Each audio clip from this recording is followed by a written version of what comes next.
অর্ধজাহানের খলিফা ওমর রাষ্ট্র পরিচালনা করেন, একটা সিকিউরিটি গার্ড নাই, কোনো বডিগার্ড নাই। দুশ্মনেরা খুঁজে ওমরের এত পাওয়ার কেন, বডিগার্ড কয়জন? কয় একজনও নাই। কথা রে মাইরা ফালানো তো বড় সহজ, কয় অনেক সহজ। আল্লাহ বলেন না না, আমি আল্লাহ যারে হেফাজতের বাউন্ডারি দিয়া রাখবো তারে কেউ ক্ষতি করতে গেলে নিজেই ক্ষতি হয়ে যাবে। দুশ্মন লাগাইয়া দিল। তদানীন্তন সময়ের রোম সম্রাট কয় ওমরের হত্যা করো, একা পাইলে। একাই কোথায় পাও? দেখো খবর নিতে নিতে নিতে নিতে খবর পাইছে খোলা ময়দানে ওমর হাতের বালিশ বানায় একা একা ঘুমায়। তরবারি কই? কয় দূরে ফালায়া রাখছে। কয়ডারে মার। কয় সুযোগ পাইছি। দৌড়াইতেছে আল্লাহর বান্দা, দুশ্মন ওমরের মারার জন্য যায়। ওমর একা ঘুমায়, তরবারি নাই, হাতের বালিশ বানাইছে। অর্ধজাহানের খলিফা। দুশ্মন তরবারি নিয়া একটু আগায় আবার দাঁড়ায় ভয়। যাইতে যাইতে যাইতে যাইতে কিনারার একটু গেলেই তো কাম ঘটায় দিবে, কিন্তু তাকাইয়া দেখে ওমর একা ঘুমায় না, জঙ্গলের একটা বাঘ ওমরের পাহারা দেয়। খাকবাদ আবু আতিশ বন্দা আম বামানে তু মুর্দা বাহাক জিন্দা। আল্লাহ বলেন আমি রহমতের নবীকে রহমত করে পাঠাইলাম। কয় দুনিয়ার জন্য আর পরকালের জন্য? কয় না, জগৎ সমূহের জন্য। অনেকে তর্জমা করে উভয় জগতের জন্য নবী রহমত, আমি তর্জমা করলাম জগৎ সমূহের জন্য নবী রহমত। উভয় জগতের তর্জমা করলে মনে হয় যেন দুনিয়ার জগৎ পরকালের জগৎ। না, জগৎ তো আরো আছে। রুহের জগৎ একটা আলাদা জগৎ, মায়ের গর্ভের জগৎ একটা আলাদা জগৎ, দুনিয়ার জগৎ একটা আলাদা জগৎ, আলমে বরজাখ কবর জগৎ একটা আলাদা জগৎ, হাসরের ময়দানের একটা আলাদা জগৎ, জান্নাত ও জাহান্নামের একটা আলাদা জগৎ। সব জগৎ সমূহের জন্য আমার নবী রহমত। রুহের জগতের জন্য নবী কেমন রহমত, ভিন্ন আলোচনা। মায়ের গর্ভের জগতের জন্য নবী রহমত, দুনিয়ার জগতের জন্য নবী রহমত, কবর জগতের জন্য নবীজি রহমত, হাসরের ময়দানের জন্য নবী রহমত, জান্নাতের জন্য নবী রহমত, জাহান্নামের জগতেও নবী রহমত। এটা কেমনে? জান্নাতের জন্য নবী রহমত, এটা বুঝলাম। জাহান্নামের জন্য কেমনে? এটা তো বুঝে আসে না। বুঝে না আসলে বুঝার চেষ্টা করো, বিরোধিতা করিও না। জাহান্নামের ক্ষেত্রে আমি শুধু দুনিয়ার জগতের জন্য নবী কেমন রহমত এই বিষয়ে দু চারটা কথা বলি। রহমতের নবী, দুনিয়ার জগতের জন্য রহমত। এরে নবীরা আশেক শুধু কি মানুষের জন্য? কয় না, রহমতের নবী মুমিন মুসলমানের জন্য যেমন রহমত, বেঈমানের জন্য নবী রহমত। পুরুষের জন্য যেমন নবী রহমত, নারীদের জন্য আমার নবী আলাদা রহমত। শুধু মানুষের জন্য নবী রহমত না, জিনদের জন্য নবী রহমত। শুধু মানুষের জন্য নবী রহমত না, জঙ্গলের প্রাণী পশুদের জন্য নবী রহমত, নদীর মাছের জন্য নবী রহমত, গাছের জন্য নবী রহমত, সব মাখলুকের জন্য নবী। আবু জাহাল হাতের মধ্যে পাথর নিয়ে কয় ভাতিজা মোহাম্মদ আছে কি বলতে পারো? কয় লাভ কি? কয় বললেই তোমারে নবী মানবো, কালেমা পড়বো। নবী বলেন আমি জানি না। কেন জানো না রে ভাতিজা? নবী বলেন আমি গাইবের মালিক না। গাইবের মালিক কে? আলিমুল গাইবি ওয়াস শাহাদাতি হুয়ার রাহমানুর রহিম।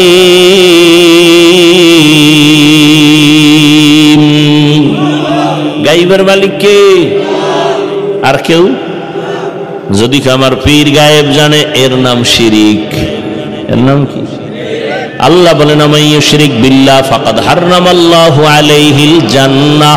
যারা আল্লাহর সাথে শিরিকের গুনাহ করবে তাদের জন্য জান্নাত হারাম। ও দয়ার মালিক, শিরিক মুক্ত ঈমান আমাদের দান করেন। আবু জাহাল বলে আমার হাতে হাতে কি আছে? নবী বলে আমি জানি না। নবীজি বললেন হাতের মুষ্টিতে যা আছো তোমরা একটু আওয়াজ দাও। পাথরগুলো কালেমায়ে শাহাদাত পড়া শুরু করলো। কপাল খারাপ, আবু জাহিল্লা পাথরগুলো মাটিতে ফালায় কয় মোহাম্মদ বড় জাদুকর। কপালে কি নাই? মান ইয়াহদিল্লাহু ফাহুয়াল মুহতাদ ওয়া মান ইউদ্লিল ফালান তাজিদা লাহু ওয়ালিয়াম মুরশিদা। এর যুবক, ১৫০০ বছর আগে রহমতের নবী বলেছেন যুবকেরা আমি মুহাম্মদের উপকার করেছে, বুড়ারা আমি মুহাম্মদের বিরোধিতা করেছে। ও যুবক বাবা, আজকে তোমার মধ্যে নবীর আদর্শ নাই কেন? আমি যে এতক্ষণ তোমার সামনে বয়ান করতেছি, কুত্তার মতো চিল্লাইতেছি, কুত্তার মতো দৌড়াইতেছি, আমি একা না, সব আলেমরা তোমাদের পেছনে দৌড়ায়। আজকে যদি তোমাকে বাদ দিয়া উচিত ছিল ওই চট্টগ্রামের পাহাড়িয়া এলাকায় যায় বয়ান করা, যেখানে মানুষ মুসলমানের খ্রিস্টান বানায়। আজকে বয়ান করা দরকার পঞ্চগড়, যেখানে কাদিয়ানি বানায়। কিন্তু ওখানে যাওয়ার সময় কই? ফজর থেকে দৌড় শুরু হয় আসর পর্যন্ত, আসর থেকে মাগরিব, মাগরিব থেকে এশা, এশার পরে সারা রাত 12টা মাস মুসলমানের পেছনে দৌড়াইয়া পায়ে ধরে ধরে ধরে ধরে বলি আমার দলে আসো। একবারও বলি না আমি 5 কল্লি টুপি মাথায় দিয়েছি, ভিন্ন টুপির বিরুদ্ধেও বলি না, হিংসা করে সালাম বন্ধ করি না। আমি কওমি মাদ্রাসার সন্তান, কোনদিন স্কুল কলেজ আলিয়ার বিরুদ্ধে বলি না। আমি তাবলিগের লাইনের সন্তান, আমি বলি না তাবলিগ করো না হয় জাহান্নামে যাইবা।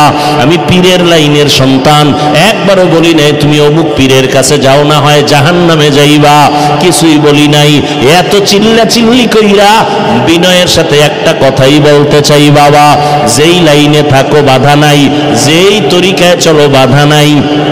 ব্যবসা করো আলহামদুলিল্লাহ, চাকরি করো আলহামদুলিল্লাহ, স্কুলে পড়ো আলহামদুলিল্লাহ, কলেজে পড়ো আলহামদুলিল্লাহ, ডাক্তার হও আলহামদুলিল্লাহ, ইঞ্জিনিয়ার হও কোনো বাধা নাই, একজন প্রফেসর হও বাধা নাই, একজন ডাক্তার হও বাধা নাই।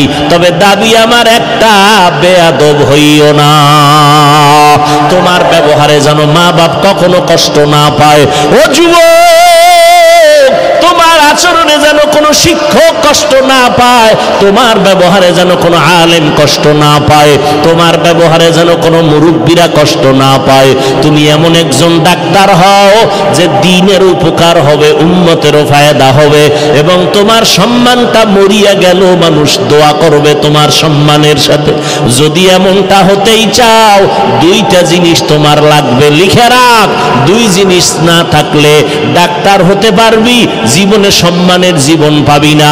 ইঞ্জিনিয়ার হবি ঠিক, সম্মান জীবনে পাবি না। হ্যাঁ, সম্মানিত ডাক্তার যদি হতে চাও, সম্মানের জীবন নিয়ে যদি ইঞ্জিনিয়ার হতে চাও, জেনারেল লাইনে থাকো আলহামদুলিল্লাহ, তবে সম্মান বড় দামি জিনিস। এটা পাওয়ার জন্য 2টা জিনিস তোমার লাগবে। কয়টা? 2 জিনিস লাগবে। 2 জিনিস না থাকলে আল্লাহর কসম সম্মানের জীবন পাবি না। এবারটা সম্মানের জন্য সার্টিফিকেট লাগে না? লাগে। সম্মানের চাবি কার হাতে? না কোনো দুনিয়ার সরকারের হাতে? দুনিয়ার সরকারের কাছে যদি চাবি থাকতো সম্মান কমানের, তো আমাকে হুজুরকে কত আগে ভাড়ায় মারতো। কি চাবি কার হাতে? আল্লাহর হাতে চাবি। এই জন্য তাকাইয়ে দেখছো কত সার্টিফিকেট ওয়ালারও সম্মান নাই, আর সার্টিফিকেট নাই আল্লাহ তারে অনেক সম্মান দিছেন, আছে না নাই? মাওলার খেলা বড় কঠিন। আমার আল্লাহর কুদরতের কারিশমা তোমার বিবেকের সব উল্টা। 2 জিনিস অর্জন করিও। জীবনে ডাক্তার হলো সম্মান তোমার সবার উপরে থাকবে। প্রথম লাগবে তোমার সুস্থতা। কি ঘুমাইতেছেন? প্রথম কি? দ্বিতীয় লাগবে তোমার সুন্দর চরিত্র। কি এই দোনোটারে গজব করছো মোবাইল দিয়া। একটু চিন্তা কর, এই বেটা যুবক বাবা, একটু চিন্তা কর, রাগ করিস না।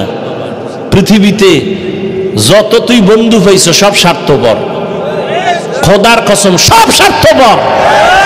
আল্লাহর কসম করে বলি, নিঃস্বার্থ এই জমিনে তোর একমাত্র বন্ধু ওলামায়ে আহলে হক। এরা সব নিঃস্বার্থ বন্ধু, এদের কোনো স্বার্থ নেই। এই তুই আমারে গালি দাও জানি না, কথা হয় না, কি পরিমাণ গালি দাও, কি পরিমাণ বিরোধিতা করো, এরপরও কোনো প্রতিবাদ করি না। দেখলে সালাম দেই, বাবা কেমন আছো, বাড়ি কই, হাসি মুখে। ইমামের বিরুদ্ধে কত কথা, ইমাম কোনো দিন রাগ করে না, বরদোয়া করে না, গালি দেয় না। বেতন দেয় 10,000 6 মাস বাকি, কোনোদিন ইমাম সাহেব মানব বন্ধন করছে?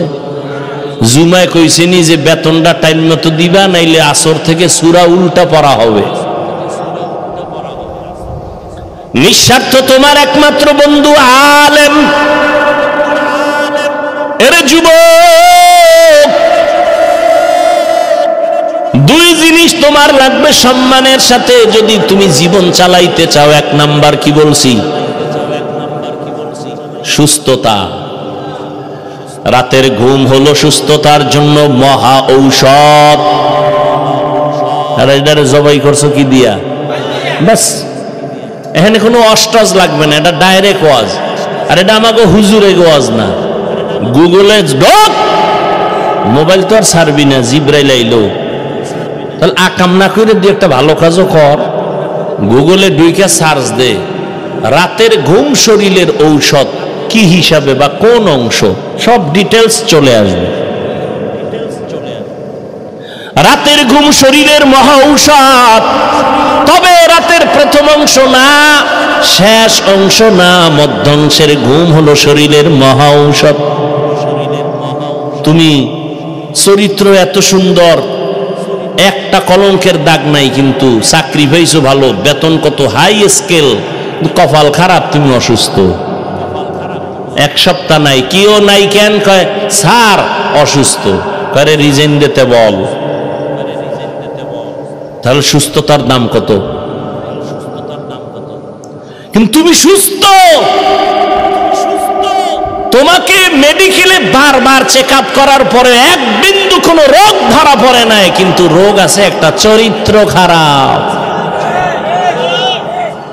চাকরি মেয়াদ বাড়বে, তাহলে দুই জিনিস লাগবে, সুস্থতা, সুন্দর চরিত্র। সুস্থতার জন্য লাগবে একটু রাতের ঘুম, চরিত্র ঠিক করতে হলে লাগবে একদিকে মোবাইল ছাড়ো, অন্য দিক থেকে মদিনাওয়ালার আদর্শকে আঁকড়াইয়া ধরো।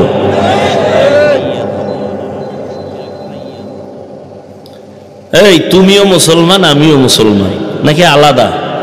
তোমার আমার আল্লাহ, বলো বলো বলো, তোমার আমার নবী, কাবা, ধর্ম, কালেমা, সব এক। দুনিয়াতে আসছি এক, বিদায় বেলা কাফন হবে তিনটা, তাও আমি বক্তার সম্মানে একটা কাফন কেউ বাড়াইয়াও দিবে না। তুমি গরিব হওয়ার কারণে কাফন একটা কমাইয়াও, সবার বেলায় কয় কাফন, কালার হবে আলাদা। আলেমদের কালার একরকম, যারা আলেম না তাদের কাফনের কালার আর একরকম। তাবলিগওয়ালাদের কালার একরকম, চরমনাইওয়ালাদের কালার আর একরকম। কে ধনী, কে গরিব, কে আলেম, কে মূর্খ, কে ডাক্তার, কে রুগী, কে ইমাম, কে মুক্তাদি, কে তাবলিগ, কে চরমনাই, কে আওয়ামী লীগ, কে বিএমপি। সাদা কাফনে যেদিন ভুগবি সেই দিন সবার মাস্তানি বন্ধ হয়ে যাবে। কাফনে লেখা থাকবে বড় হুজুরের লাশ, থাকবে মন্ত্রী মহোদয়ের লাশ, সব একাকার। কবরের সাইজও হবে এক, নাকি নোয়াখালী, আপনাদের কুমিল্লা, লাঙ্গলকোটের মানুষের কবর 10 হাত লম্বা হবে, সবার কবরের সাইজও এক। কবরে প্রশ্ন হবে সবার বেলায় 3টা, তাও এক। আমাকে যেই প্রশ্ন আপনাকেও সেই প্রশ্ন, বেঈমানেরও সেই প্রশ্ন, নারীকেও সে একই প্রশ্ন, পীরকে যেই প্রশ্ন মুরিদেরও সেই প্রশ্ন। 3টা প্রশ্ন সবার বেলায় এক। রবের পরিচয় দাও, ধর্মের পরিচয় দাও, রহমাতুল লিল আলামিনের পরিচয় দাও।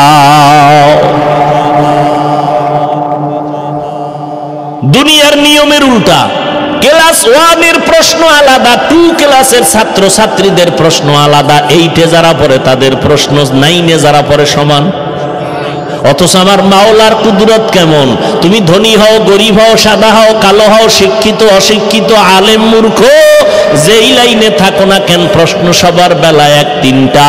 রবের পরিচয় দাও, ধর্মের পরিচয় দাও, রহমতের নবীর পরিচয় দাও। এই প্রশ্নের জবাব শুধুমাত্র হুজুরেরা ছাড়া কেউ পারবে না। কি হুজুরে পারবে? গ্যারান্টি আছে। এই জন্যই তো জান্নাতের টিকিট হাতে পাইয়া আবু বকরের কান্নার আওয়াজ, ওমরে ফারুকের কান্নার আওয়াজ, যেই ওমর 27 বছর বয়সে রহমতের নবীর হাতে হাত লাগাইয়া কালেমার পতাকা ধরলেন কয় বছরে? জোরে কও। এই ওমর রসুলের হাতের বরকতে এত পাওয়ার পেয়ে গেছেন, রাস্তা দিয়া ওমর চলতেছে, শয়তান ভয়ে অন্য রাস্তায় দৌড়ায়। যেই শয়তান আল্লাহর সামনে চ্যালেঞ্জের মোকাবেলায় দাঁড়ায় গেল, আর ওই শয়তান কারে ভয় পায়? এবার চিন্তা করেন ওমর বেডাটা কেমন। 27 বছরের মুসলমান, 27 বছর বয়সে নবীর হাতে কালেমা পড়ছে হযরত ওমর। কথার আগে তরবারি রেডি, শয়তান দেখলে দৌড়ায়।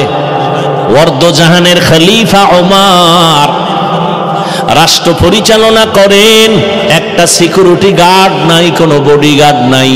দুশ্মনেরা খুঁজে ওমরের এত পাওয়ার কেন, বডিগার্ড কয়জন? কয় একজনও নাই। কথা রে মাইরা ফালানো তো বড় সহজ, কয় অনেক সহজ। আল্লাহ বলেন না না, আমি আল্লাহ যারে হেফাজতের বাউন্ডারি দিয়া রাখবো, তারে কেউ ক্ষতি করতে গেলে নিজেই ক্ষতি হয়ে যাবে। দুশ্মন লাগাইয়া দিল। তদানীন্তন সময়ের রোম সম্রাট কয় ওমরের হত্যা করো। একা পাইলে একাই কোথায় পাও? দেখো খবর নিতে নিতে নিতে নিতে খবর পাইছে খোলা ময়দানে ওমর হাতেরে বালিশ বানায় একা একা ঘুমায়। কয় তরবারি কই? কয় দূরে ফালায়া রাখছে। এটারে মার। কয় সুযোগ পাইছি। দৌড়াইতেছে আল্লাহর বান্দা, দুশ্মন ওমরের মারার জন্য যায়। ওমর একা ঘুমায়, তরবারি নাই, হাতেরে বালিশ বানাইছে। অর্ধজাহানের খলিফা।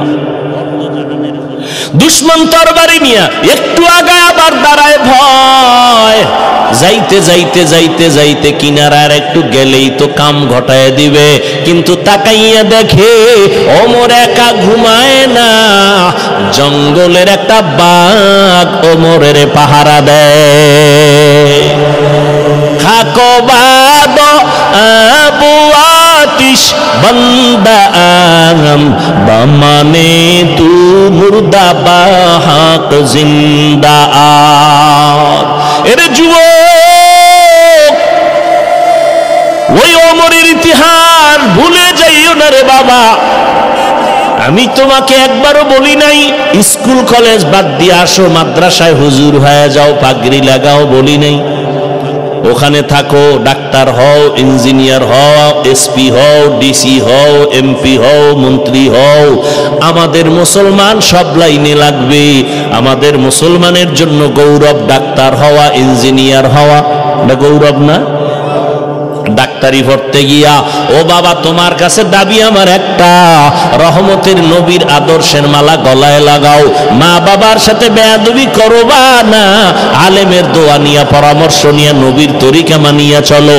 5 বেলার নামাজ পড়ো, নবীর তরিকা মানিয়া জবানটাকে হেফাজত করো। কারো ক্ষতি করবা না, কারো বরদোয়ার তলে পড়বা না, আলেমের পরামর্শ নাও, মা বাবার দোয়া নিয়ে চলো। আল্লাহর কসম, মা বাবার দোয়া ছাড়াই চেয়ারে বসতে পারি নাই। মা বাবার কান্না আর দোয়া ছাড়া তুমি পরীক্ষায় পাশ করতে পারো নাই। মা বাবার চোখের পানি দোয়া ছাড়া তুমি টাকাওয়ালা হতে পারো নাই, ব্যবসায় লাভবান হতে পারো নাই। মা বাবার দোয়া চোখের পানি। ওই মা বাবারে কষ্ট দিবা না। আর যেই শিক্ষক তোমারে হাতে কলমে কষ্ট করে মানুষ বানাইছে তার সাথে বেয়াদবি করবা না, মুরব্বীদের সাথে বেয়াদবি করবা না। মনের কষ্ট তোমার জন্য বড় অভিশাপ। মুরব্বী কষ্ট পায় বলছে, ওই গিয়ে তোর কপালে লাগবে অভিশাপ। ও যুবক, দেখো তোমার লাইনে থাইকা নবীর তরিকা মতো চলা যায়নি। অনেকে বলে কেমনে? দেখো তাকায়া বাবা, স্কুলে পড়ে, কলেজে পড়ে, তোমার মতো যুবকেরা 5 বেলার নামাজ পড়ে আসেনি, সত্যটা বলো। তাহলে তোমার কাছে আমার প্রশ্ন, তুমি কেন পারো না রে বাবা? এর কথা কি তুমি বিশ্বাস করো না? ও যুবক বাবা, তোমার মতো যুবক তাকায় দেখো রে, আবার পুলিশ বিডিআরের চাকরি করে, নামাজ পড়ে, তুমি কেন পারো না? তোমার মতো সন্তান রাস্তায় গাড়ি চালায়, নামাজ ছাড়ে না, তুমি কেন পারবা না? কৃষি কাজ করে, নদীতে মাছ ধরে, নামাজ ছাড়ে না, তুমি কেন পারবা না? এখনো সময় আছে, তওবা করে নাও। আল্লাহকে মনে মনে তওবার নিয়তে বলো, মনে মনে, ও দয়ার মালিক, জীবনে শয়তানের ধোকায় পড়ে দুনিয়ার লাইনে ভরিয়া আজকে নামাজ তো কম সারি নাই, কত গুনাহ করলাম, হাতের গুনাহ, চোখের গুনাহ, কানের গুনাহ, জবানের গুনাহ। ও আল্লাহ, একবারও চিন্তা করলাম না যে আমি একা একা কবরে যেতে হবে। আমার কবরে কেউ যাবে না, কই মা, কই বাবা, কই আপনজন, কই বন্ধু বান্ধব, কেউ যাবে না। আমি একা একা সাদা কাফনের প্যাকেট হয়ে কবরে থাকতে হবে। আল্লাহর কোরআন সত্য, ১৫০০ বছর একটা মিথ্যা কেউ বের করতে পারে নাই।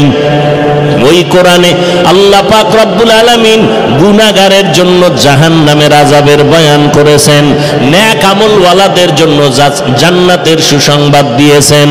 ও যুবক বাবারা, আজকে নামাজ রোজা ঠিক রাখার পরে কই আমগো সম্মান তো কমলো না। আল্লাহর মোহাব্বত নিয়া তওবা করো, তুমিও রেডি হয়ে যাও। মরিয়া গেলেও যাবা, আর নামাজ ছাড়বা না, বেপরদায় চলবা না, মা বাবাকে কষ্ট দিবা না, নবীর তরিকার বাইরে চলবা না, নবীর মোহাব্বত নিয়া, উলামায়ে কেরামের পরামর্শ নিয়া 5 ওয়াক্ত নামাজ পড়বা, মা বাবার দোয়া নিয়ে চলবা। আল্লাহ আমাদের সবাইকে তওবার উপরে মজবুত হয়ে নবীর তরিকায় চলার তৌফিক দান করেন, আমিন। আলহামদুলিল্লাহি রাব্বিল আলামিন, ওয়াসসালাতু ওয়াসসালামু আলা সাইয়্যিদিল আমবিয়াই ওয়াল মুরসালিন ওয়া আলা আলিহি ওয়া আসহাবিহি আজমাইন।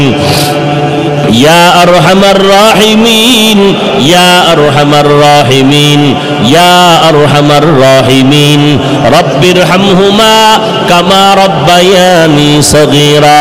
আল্লাহুম্মা ইন্নাকা আফুউন কারীম তুহিব্বুল আফওয়া ফাআফু আন্না। ও দয়ার মালিক, একটু কুদরতের নজর দিয়া দেখেন, এই বৃষ্টি বাদলে আপনার বান্দার আপনাকে ভুলে নাই।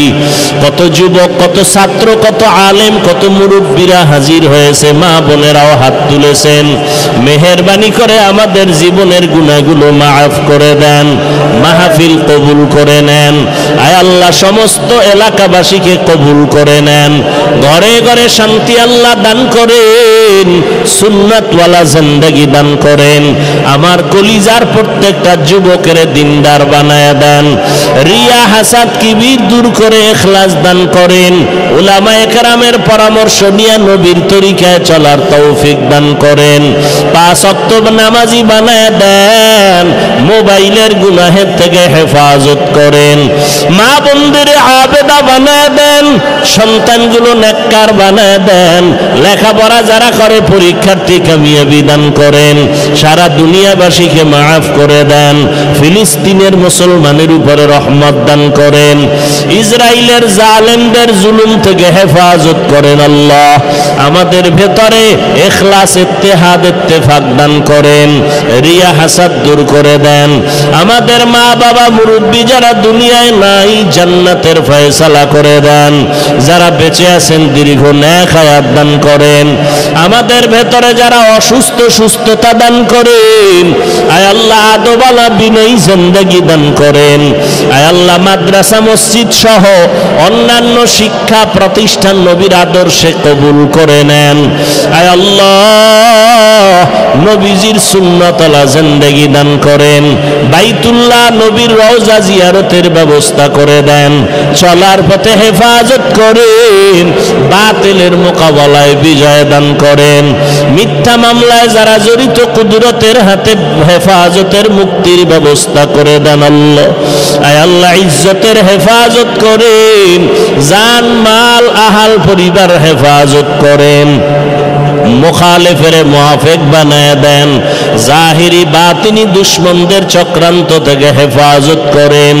আয় আল্লাহ ইজ্জতওয়ালা জিন্দেগি দান করেন, সারা দুনিয়ায় খেদমতের জন্য কবুল করে নেন। সুস্থতার নেয়ামত আমাদের দান করেন। 5 ওয়াক্ত নামাজ বা জামাআত আদায়ের তৌফিক দান করেন। সকল ব্যবসায়ী যারা, চাকরিজীবী যারা, কামাই রুজি ব্যবসায় বরকত বাড়ায় দেন। বিদেশের ঘরে প্রবাসে যারা আছে সবাইকে হেফাজত করেন। আয় আল্লাহ মুসলমানদের এক নেক বানায় দেন, উলামায়ে কেরামদের এক হওয়ার তৌফিক দান করেন। শয়তানের ধোঁকা থেকে আমাদেরকে হেফাজত করেন। নবীজির মোহাব্বতে আমাদের দোয়া কবুল করে নেন। সাল্লাল্লাহু তাআলা আলা খায়রি খালকিহি মুহাম্মাদ ওয়া আলিহি ওয়া আসহাবিহি আজমাইন। আমিন আমিন আমিন বিরহমাতিকা ইয়া আরহামার রাহিমিন।